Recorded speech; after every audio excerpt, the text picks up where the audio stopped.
Hello? I'm on. I wasn't sure about the thumbs up there. Hello, my name's Justine Arthur. I'm head of marketing for BT Expedite, and I'm with my colleague from my agency Westhill today, Willis. We're going to talk through the changing shape of the agency relationship with marketing's departments. Really, I think technology has played a really key change in that, whether we're talking about the resourcing or the skills within the agency. I've been asked to come today because of B2B marketing, really. I won an award, and agency Westhill, along with another one of our agencies, Broadview, won Best Live Event Marketing. So they kind of asked us to do this, and if I didn't give them a plug, they would kill me. So that's the plug done for B2B marketing. We work with our comms and digital agency, Westhill, but we work with a number of agencies, and you'll see that throughout the presentation. And in terms of how dramatically technology is changing the skill sets required, we're going to cover a number of those things today. So whether it's content, whether it's analytics, data skills, all of those things will be changing as we go through. I thought it's useful to actually put a bit of context as in where I work. So obviously BT is a very large company, but BT Expedite is a little enterprise within BT. We are independent, we have entrepreneurial spirit. There's only about 300 of us. But what we do is we provide all the technology for large retail, high street, multi-channel retailers.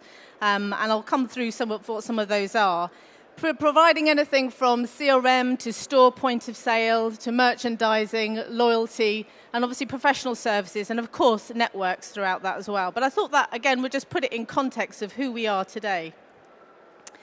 Customers, you'll recognize a lot of the logos up there. We do anything from their e-commerce site as well, or their managed services, and as I said, their store systems. They're very large retailers, really, that you will all recognize who've got a UK head office. In terms of my background, taking through the story of what my background is, my career has really grown organically, and I think technology has played a real role in each of those different companies that I've worked in. And I think I'd like to start in Japan, where I pretty much caught the digital bug. And working in Japan in 1998, as it was, you guys were all messing about with WAP. We were doing iMode and internet-enabled phones. And I think, like all technology, it's very much based on the need. And in Japan particularly, people working in the center of Tokyo have got almost like a 3-hour commute. And also, they've got very small houses, and they tend to share them with a lot of their family, and there's no room for a PC or a laptop in there. So again, taking the customer at the center of any of your marketing campaigns, you're really thinking about that audience, very much about point of time and point of space marketing. So if your target audience, which one of our clients was Nike when we were working out there, and Heineken, is a youth, and they are makes me sound very old, but if they're quite young and they're very mobile, then obviously and there's not much privacy at home because everybody lives in the same house, then your mobile device connected to the internet is absolutely going to be the device that you are going to connect to the world with. So back in Japan, we were doing things working with Heineken and produced the first information club site in color maps and directions and music downloads, and again, all on a digital phone. Back in 1998. And for me, that really did give an insight about putting your customer at the center of what you're doing and the technology that you build around it. Mobile was it. And they were hanging out in bars and clubs around mainline stations, so the out-of-door advertising had to connect to the mobile, and that connected the marketing campaigns. So it absolutely made sense. It's like all technology. Technology shouldn't be built just because of it. You can trial it, you can test it, but the ones that actually generated a need and help people live their lives and improve with them will actually succeed. So Japan, a big influence for me, I think, in terms of the foundations and where digital kind of hooked through. Now, I mentioned I worked for Heineken. That then actually helped me get the job when I came back to London and worked for AKQA, a leading digital agency. There was only 100 of us in the office at that time, and I took on the role as an account director for Carlsberg. Again, what was quite exciting about that role is you were the poor relation back in 2000 as a digital agency. You had no sight of the big objectives, the big strategic positioning. Everything was run from the advertising agency. And there you were, scrabbling around the edges. I don't know if anyone's from is anyone from a digital agency here? you'll appreciate, if you've been doing it for a long time, you'll appreciate, particularly back in the early days, you were the poor relation. You were usually the youngest in the room with the least strategic nous, even though you thought you had more, but on paper you looked like you had the least of it. And it was just a hard fight amongst the advertising agency, the PR agency, the DRM agency. And yet in your digital world, you knew that if you put the customer at the center of it and built everything around it, absolutely all those mediums would work, rather than starting from, I want to do a TV campaign, or I want to do some press, or I want to do a direct mail. Digital really taught the foundations for that. I then worked for BSI. Actually, before that, it was quite interesting. So I then took on an account director role for BT, not for BT, it's a Freudian slip there, for Orange Business. And actually, one of the key roles there was the content management system, and I'm putting all the content into their system. And it started to make sense for that not to be done at the agency. So I then took a year secondment and actually worked in the house of Orange Business, which again starts to see how technology is changing. Before, the agencies were building the website, managing the content. Then, as I said, when I went over to Orange Business, I was doing the content management as an Orange employee. That then moved me into BSI. Again, another technology-driven role in the fact that I was responsible for rolling out a content management system across 15 countries in 15 languages, working with a very large agency, LBI, to actually produce that and actually design and do a lot of the direction. But when it came to the country implementation, again, it became important that that had to be done in-house. It just wasn't feasible and sustainable to actually manage that. We certainly couldn't afford to have an agency do all that content. And again, it comes back to who owns the content and the message. So again, I think it's important to talk through the sort of the background and how technology has changed. I then took on a role at BT. And in BT, I worked within BT Business, but within a little startup division. And that startup division was all about marketing online business applications. So things like the resell of Salesforce.com, NetSuite, Sugar CRM, EchoSign, and Genius, an email marketing tool. So with my digital background and working in a very entrepreneurial team where it was really just me as the marketing person, I didn't hold any budget, and I was fighting with the other marketing teams to try and get them to help me out and fund for some bits and pieces. The business application side was really, really useful because it really helped us punch above our weight. And also, I got to see the whole Sales 2.0 approach. I don't know if anyone's heard of that term, but if you take the approach of Salesforce.com and Genius and all these other sort of business applications that come from America, I suppose, initially, the sales and marketing are absolutely connected, and that's where the technology really brought those together. So for me, technology does really help sales and marketing connect better together. Throughout history, mighty empires have risen and fallen. The Mayans, the Romans, and in recent history, this empire. MP S&C Worldwide, an advertising agency, but not just any agency. This was the last advertising agency on earth.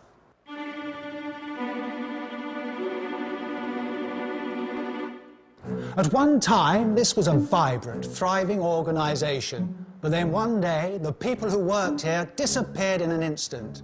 Gone. This office has been preserved just as it was found after everyone vanished. We can even see what they were doing when that moment came. Filling in timesheets, getting another coffee, playing foosball. They were carrying on as they always had, ignorant of a great change going on all around them that would soon destroy them all. And this was it. The consumer, to whom agencies had force-fed their brand messages for decades, stopped being passive. This was the catastrophe. Because now the consumer could actually choose what they wanted to see, not what the advertising agency forced them to. But still, agencies like this felt invincible. So they ignored these changes and held fast to the things they knew, like this thing. And these things. And this.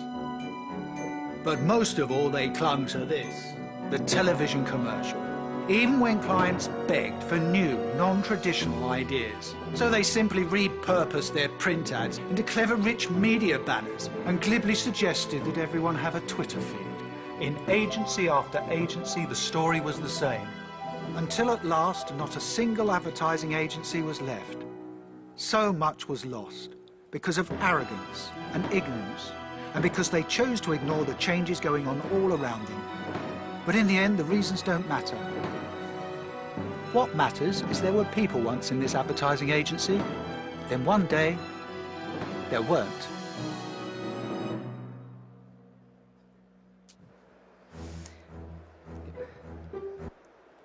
So I thought it might be quite useful to share with you what it used to be like, you know, how digital and how the agency relationship and the marketing teams have absolutely changed. And technology and the internet is absolutely part of that. The Mad Men culture is no longer, although probably early on it was a lot of fun, but now it's just not sustainable. So again, digital marketing influencing the way that we do things, the way you plan from a digital project is very much from the bottom up. It's starting at, if you like, the end of the journey and following it all the way through. It's not saying, right, I want to do an event. It's kind of what do people need from us? Is an event the right option? How do I contact them? Where will they be?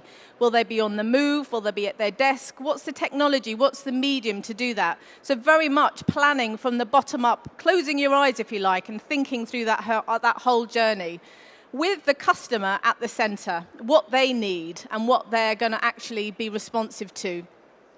And if you're connecting with your customers, obviously from a messaging point of view, the people who really know about the audience and can share the messages are your technical specialists. For us, it's my CRM and loyalty manager. It's my merchandising or supply chain director. It's my point of sale store system specialist. It isn't my agency. They can help me editorially, and they can help me maybe put some of those words together, but they're not the ones who are going to have the opinion or the message through it.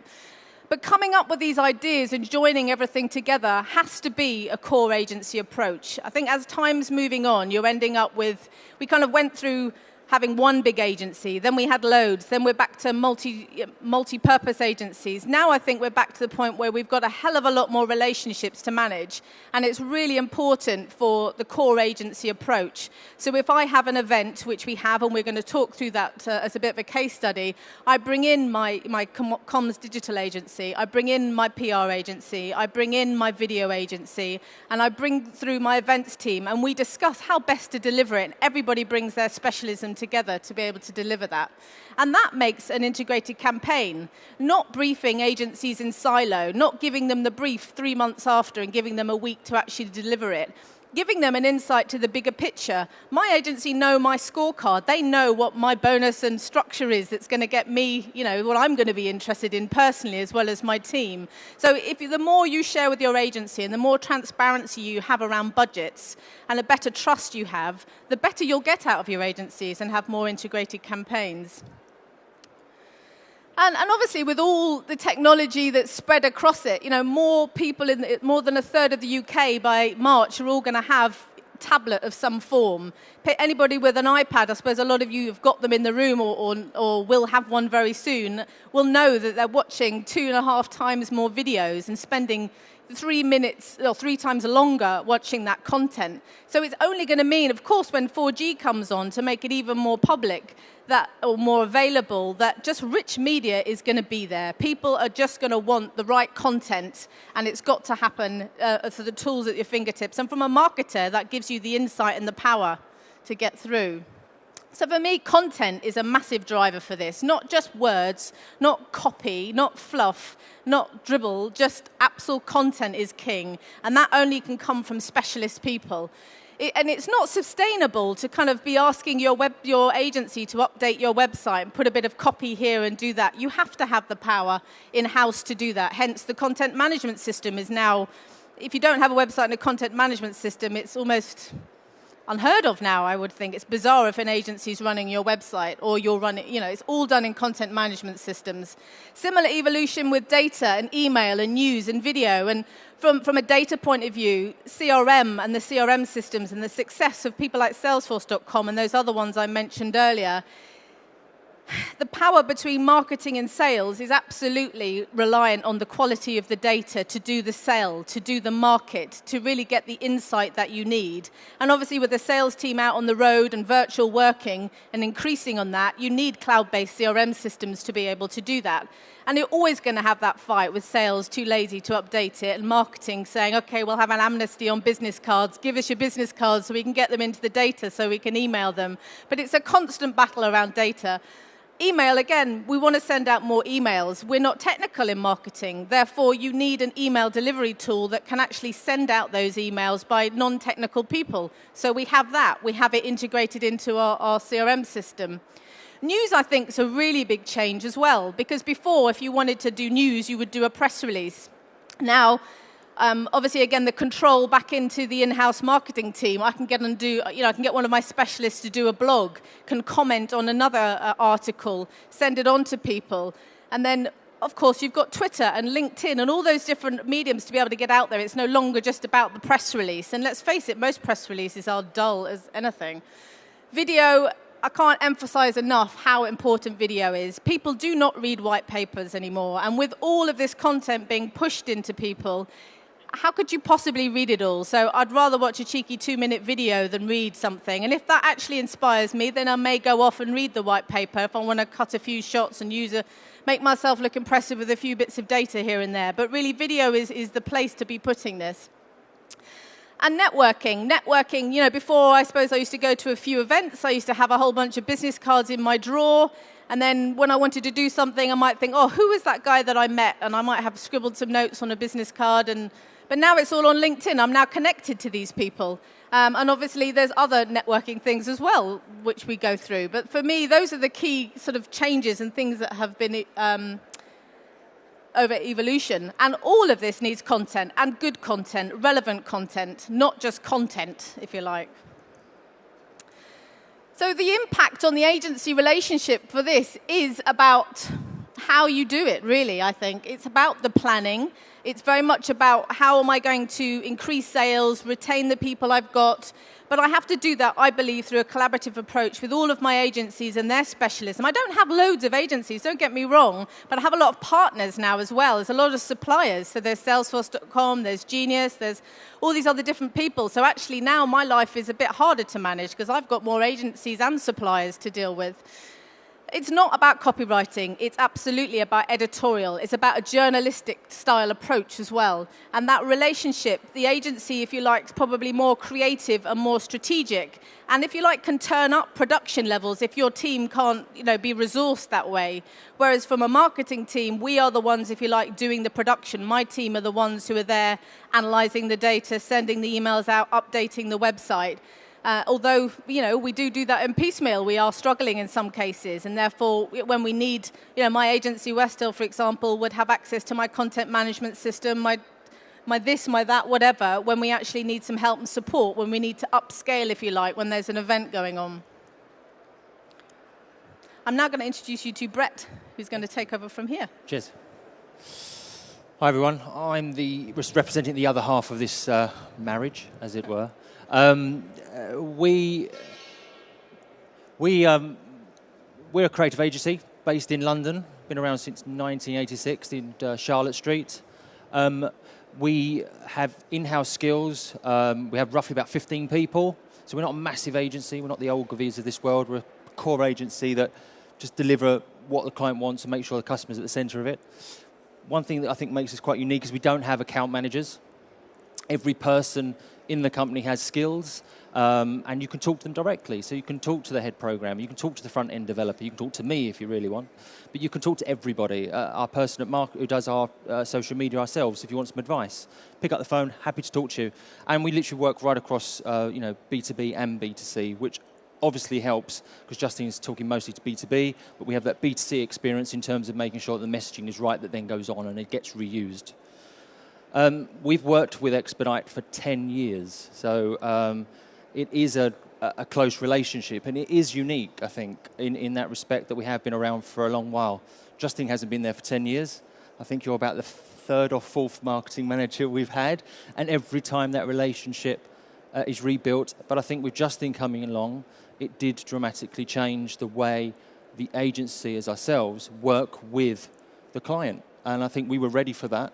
And Justine brought her skill sets along and her vision, as it were. But over those years, we've done a huge amount of stuff, and all this stuff was done in-house by us. But, targets and expectations grow, And we make sure that it's creative marketing in every sense of the word, in terms of the amount of work that we do now is limited to doing the right thing at the right time with the right message, and getting a good mix of skills, not only in our agency, but within Justine's team.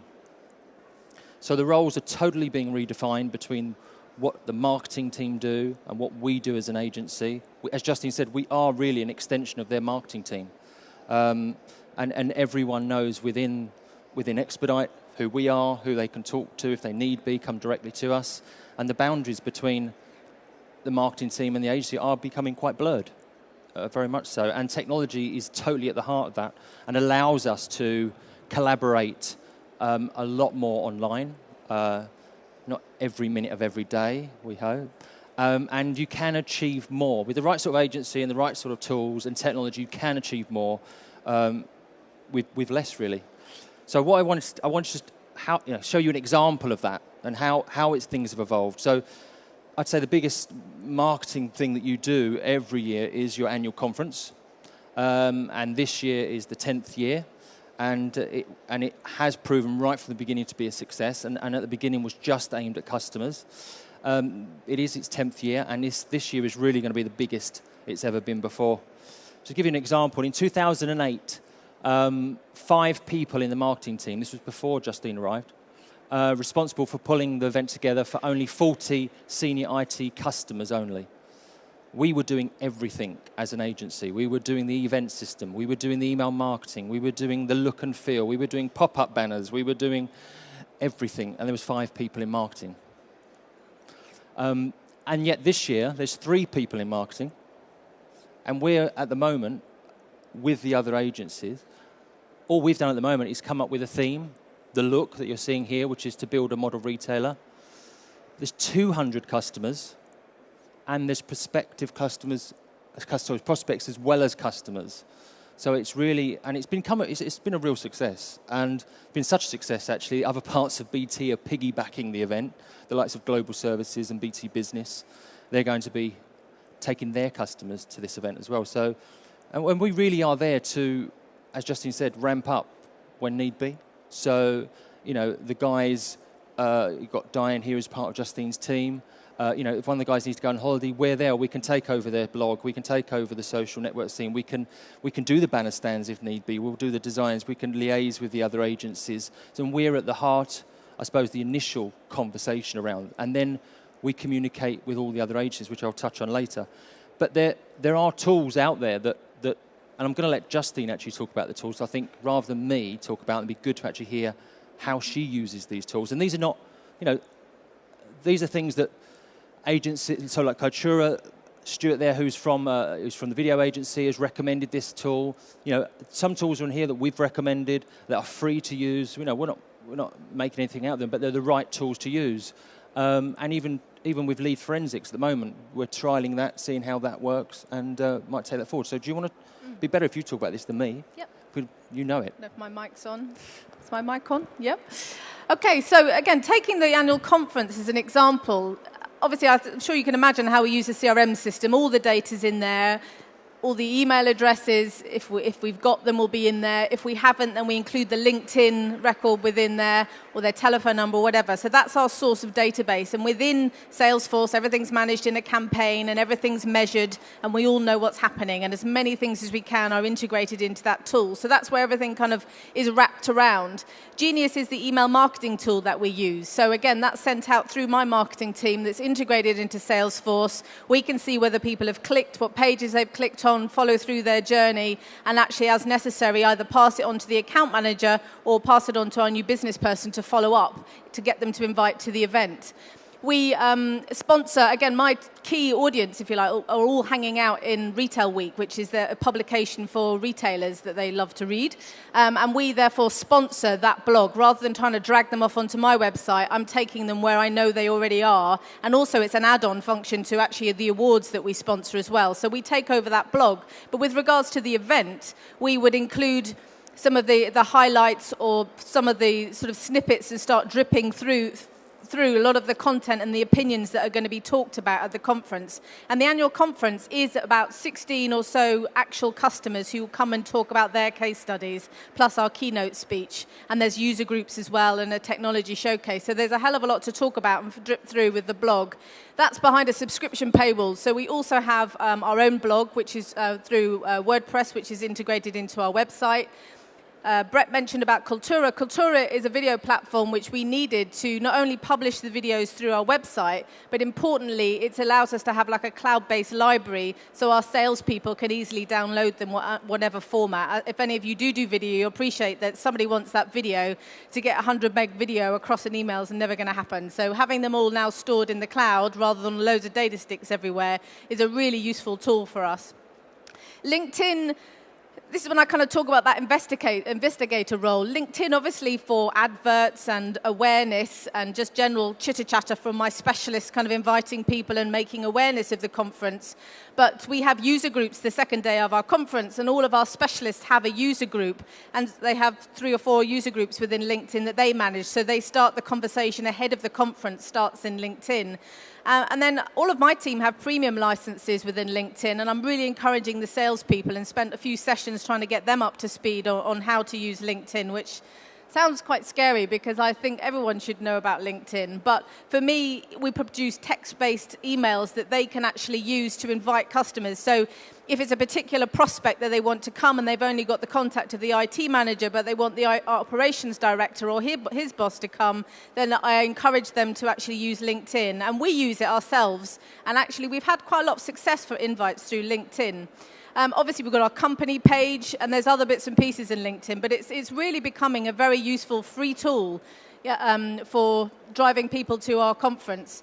We use Twitter. Most of my target audience are not on Twitter. You know, this whole conference today is all about social media and SEO.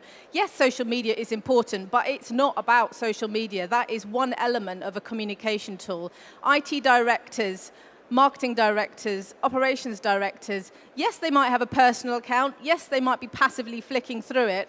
But Twitter ain't going to change the world. What happens with me with Twitter, actually, is it's the press, actually, and the journalists that follow us that are way more receptive, if you like, to Twitter and what we do through that. So I'm sorry if I've upset anybody, but I'm just saying, stop going on about social media. It is just another channel.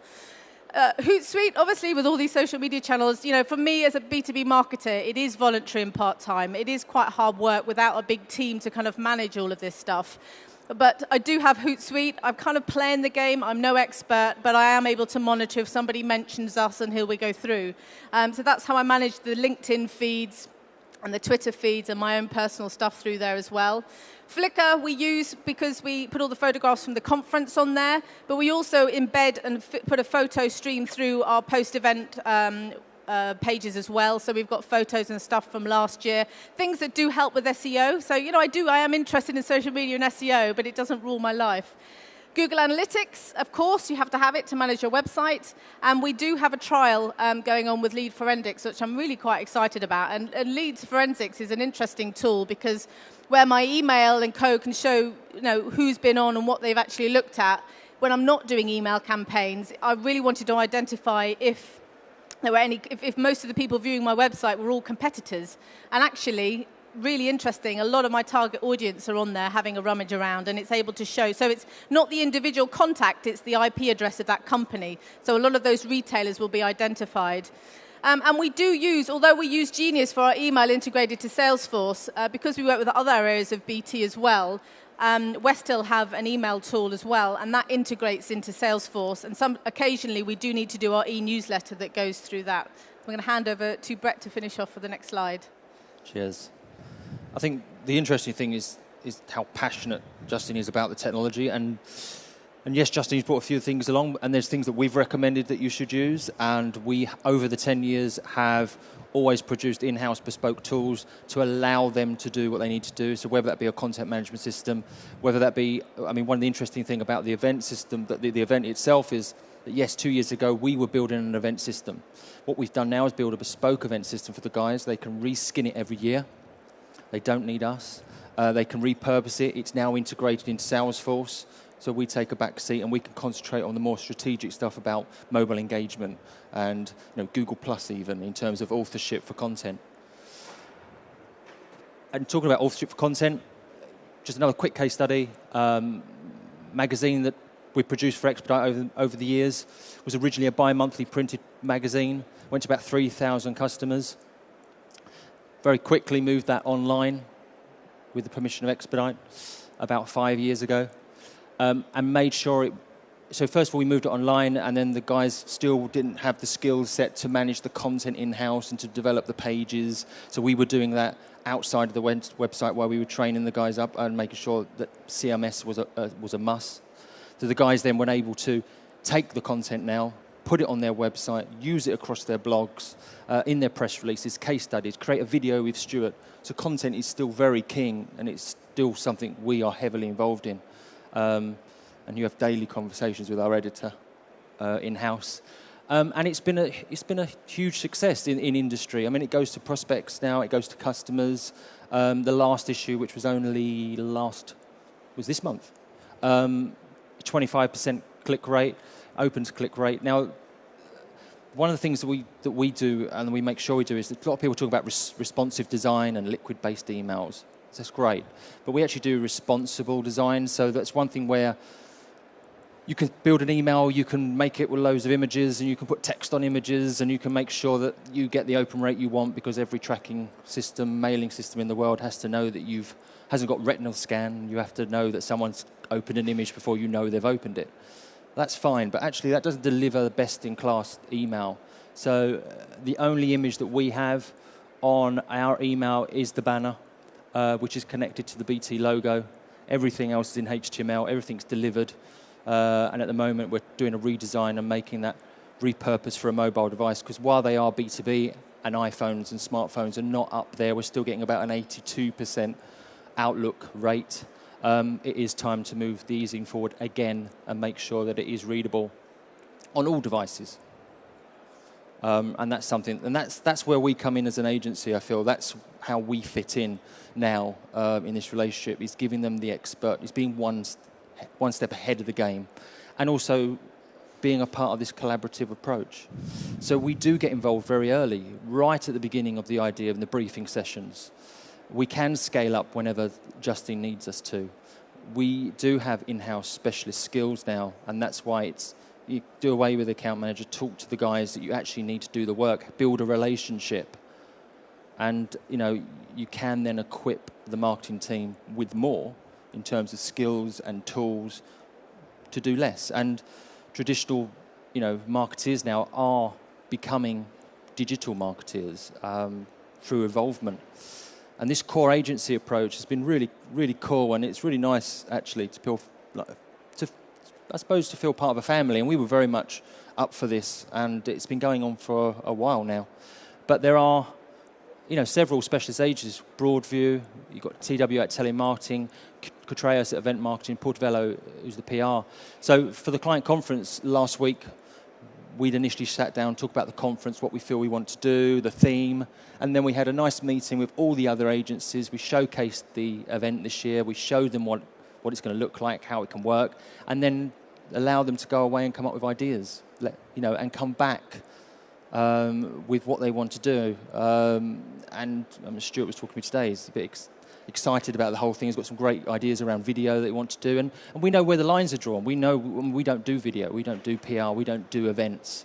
So everyone's got, knows their piece of the cake, and can work together and come up with ideas and be collaborative and add real value, I think.